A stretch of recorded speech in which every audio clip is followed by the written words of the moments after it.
মনুষ্য শরীরে আত্মাকে দর্শন করা যায় কিভাবে? অব্যক্ত অয়ম অচিন্ত্যঃ অয়ম অবিকার্য অয়ম উচ্যতে তস্মাৎ এবং বিদিত্বা এনং না অনুশোচিতুম অর্হসি। অর্থাৎ অব্যক্ত অয়ম, এই আত্মাকে দেখা যায় না। অচিন্ত অয়ম, এই আত্মার চিন্তা করার বিষয়ও নয়। অবিকার্য আয়ম, আত্মা বিকারহীন বা তাকে বিকৃত করা যায় না।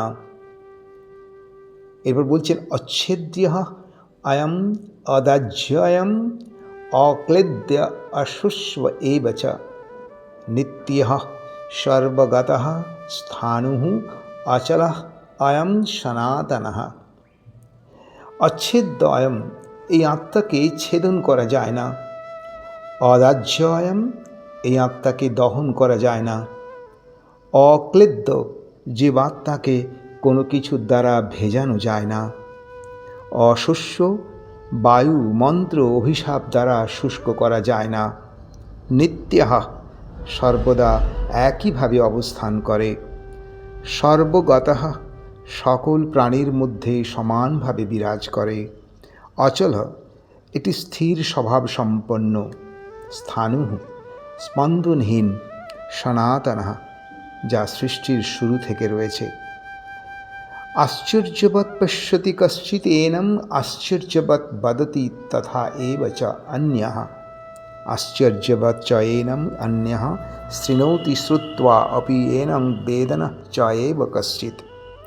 অর্থাৎ কেউ এই আত্মাকে আশ্চর্যরূপে দেখেন, কেউ এই আত্মাকে আশ্চর্যরূপে বর্ণনা করেন, আবার কেউ একে আশ্চর্যরূপে শোনেন। এর বর্ণনা শুনে কেউ একে জানেন না। তাই শ্রীকৃষ্ণ 7ম অধ্যায় 3 নম্বর শ্লোকে বলছেন, মনুষ্যাণাং সহস্রেষু কশ্চিৎ যততি সিদ্ধয়ে যততামপি সিদ্ধ্যানাং কশ্চিৎ মাং বেত্তি তত্ত্বতঃ। অর্থাৎ সহস্র মানুষের মধ্যে কোনো একজন সিদ্ধি লাভের চেষ্টা করেন।